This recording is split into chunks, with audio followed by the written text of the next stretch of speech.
Je donne la parole maintenant à Mick Napier, qui est venu exprès pour ce meeting d'Édimbourg. Et il fait ce soir l'effort de faire sa présentation en français. Donc je crois que vraiment il faut saluer cet effort. Merci beaucoup, Olivia. C'est la première fois que j'ai parlé dans une langue pas anglais.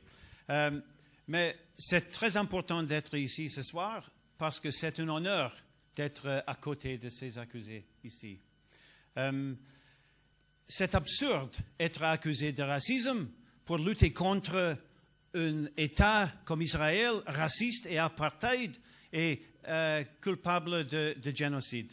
La stratégie de boycott, le boycott c'est le nom d'une Irlandaise. C'est une stratégie irlandaise et je suis d'accord avec le maxime très simple. Les Irlandais ont dit pendant la siècle, the last one, yeah, le dernier, brûler toutes les choses anglaises sauf leur charbon. Brûler toutes les choses anglaises sauf le charbon. Nous sommes pour un boycott complet contre tous les services, tous les sports, musiciens israéliens qui sont soutenus par l'État israélien. Ici en France, comme partout le monde, il y a une campagne d'intimidation contre ceux qui luttent pour la justice pour les Palestiniens. Et la réponse, c'est très important, et la réponse, c'est la réponse par les partisans d'Israël auprès de nos succès. Auprès de nos succès. C'est parce que le BDS devient plus et plus fort que nous sommes en face de ces répressions. Et ça ne réussira pas. Cela nous rendra plus forts. Je suis l'un des 5 personnes accusées de racisme il y a 2 ans pour avoir interrompu un concert de Jérusalem Quartet au Festival international d'Édimbourg. Contre 4 musiciens approuvés et financés par l'État et l'armée d'Israël. Écoutez ça. L'agence de presse mondiale sioniste a écrit de ces 4 musiciens. Écoutez. Un violon dans une main et un fusil dans l'autre est la position du parfait sioniste. Pour nous, c'est une déclaration claire de l'utilisation par l'État israélien de la culture pour poursuivre leur nettoyage ethnique en Palestine. C'était une provocation. Nous ne pouvions laisser passer. Nous avons décidé d'organiser une manifestation devant la salle, mais aussi de protester à l'intérieur de la salle. Pourquoi? Il y a beaucoup d'ans. J'ai été actif dans une campagne contre l'apartheid en Afrique du Sud. Le nom de ces campagnes, arrêtez toutes les tournées racistes. Le nom est arrêté. Pas simplement protester, se plaindre ou mettre sur Facebook. C'était arrêter tous les tournées racistes. Et nous avons travaillé pendant ces années à interrompre et empêcher les matchs de rugby sud-africains avec succès.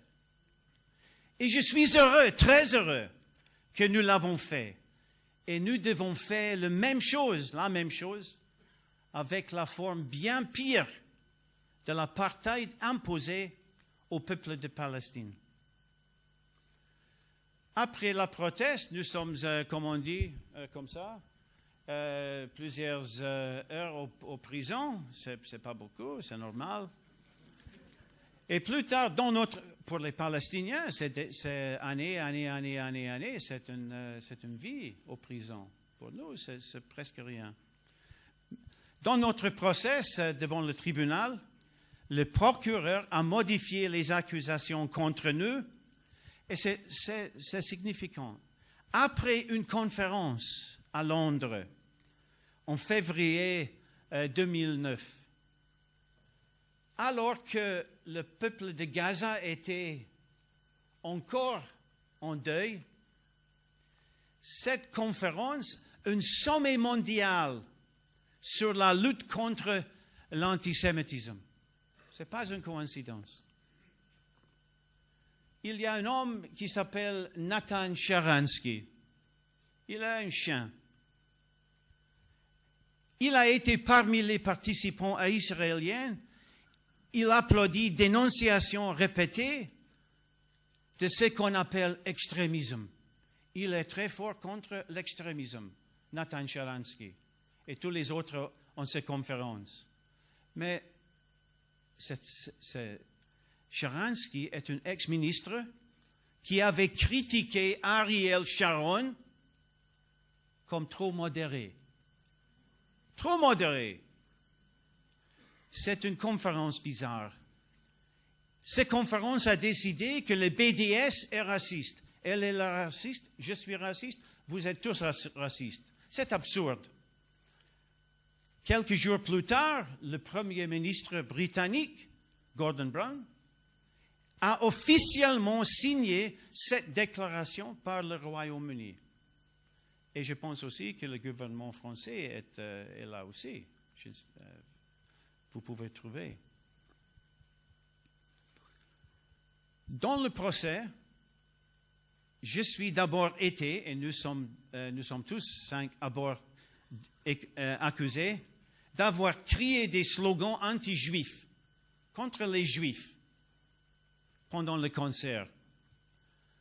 Heureusement, la BBC a produit un enregistrement de l'événement.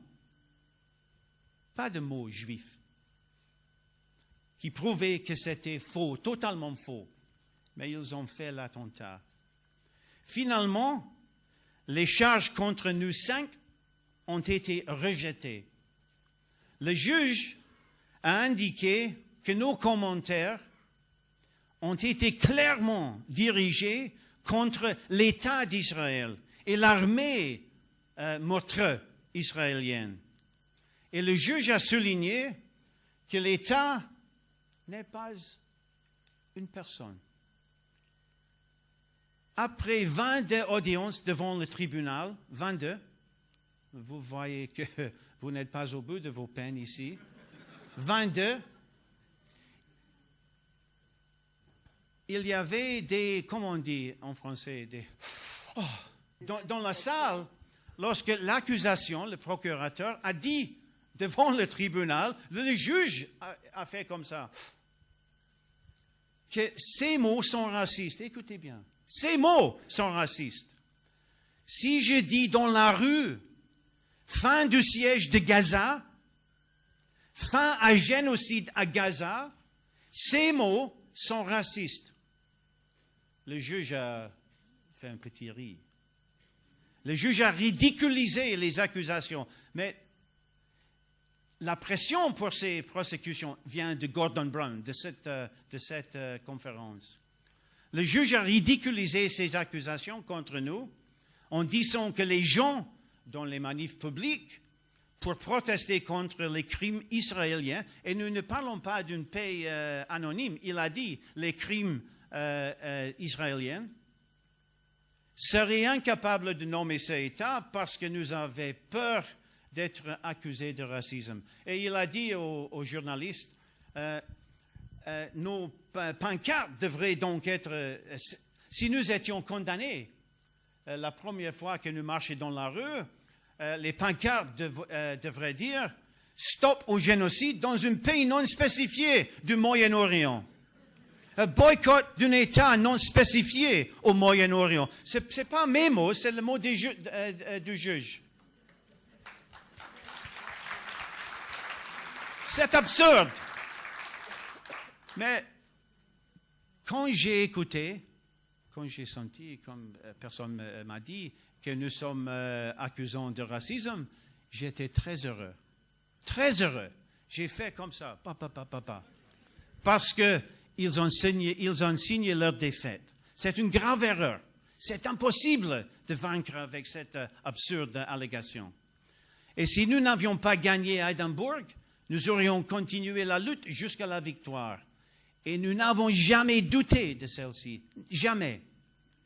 Nous avons gagné dans le procès légal ce que le Times de Londres a appelé une décision juridique importante. Et dans le principal journal écossais, le Herald, a annoncé dans une page de couverture, la critique d'Israël n'est pas antisémite. Nous savons ça. Les chiens dans la rue savent ça. C'est pas difficile pour un enfant. Mais c'est un monde bizarre. Tony Blair est l'ambassadeur de paix dans le Moyen-Orient. C'est vraiment un monde bizarre. C'est intéressant de voir ces mots dans la vie publique, dans le discours public. La critique d'Israël n'est pas antisémite. C'est pas simple vrai, c'est aussi un précédent légal. Yeah? C'est un legal precedent. On peut l'utiliser dans les autres cas. Leçon. Nous avons gagné, mais il y a des autres qui ont perdu. Nous avons gagné parce que nous sommes organisés. Nous devons être organisés. Les personnes seules sont vulnérables à l'intimidation de l'État. Il n'y a rien que nous pouvons faire pour éviter les tentatives de répression étatique. Si on luttait pour les Palestiniens contre le crime d'Israël, il faut face cette résulte. À l'exception d'abandonner la lutte ou être totalement inefficace. Si nous sommes inefficaces, pas d'attaque, pas d'attentat. Finalement, selon les sondages, le sondage de la semaine dernière, c'est un sondage annuel, mais le plus récent, Israël est l'un des pays les plus mal vus dans le monde. Hostilité à Israël devient plus et plus forte dans les États-Unis, en Britannie, en Angleterre, et au Canada et beaucoup d'autres pays. Plus important, je pense, c'est la feuille finale. Plus important, je pense que c'est un institut israélien qui s'appelle le Reut, je ne parle pas l'hébreu, le Reut Institute, qui rédige des rapports pour un seul client. Ils n'ont qu'un seul client, le gouvernement israélien. Et ils ont donné un rapport l'année dernière qui se plaint. Écoutez, c'est les mots de le Reut Institute, c'est le mot qu'ils ont donné au gouvernement israélien. Nos politiciens et les militaires sont menacés de poursuites et d'arrêter quand ils voyagent à l'étranger. Des campagnes de boycott de nos produits sont plus en plus fortes. Le pays est de plus en plus isolé. J'ai fini par le mot de Gandhi. Je ne suis pas pacifiste, mais il est un homme intéressant. Gandhi, il commence par vous ignorer. Ensuite, il cherche nous ridiculiser. Et puis, vient l'heure de nous réprimer. Mais à la fin, c'est nous qui gagnons. Alors, camarades ici en France, vous êtes dans la ligne de front. Nous vaincrons, c'est sûr. Merci beaucoup.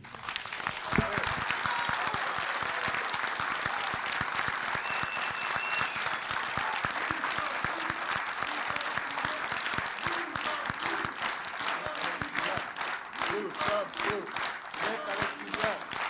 sommes tous des Palestiniens. Nous sommes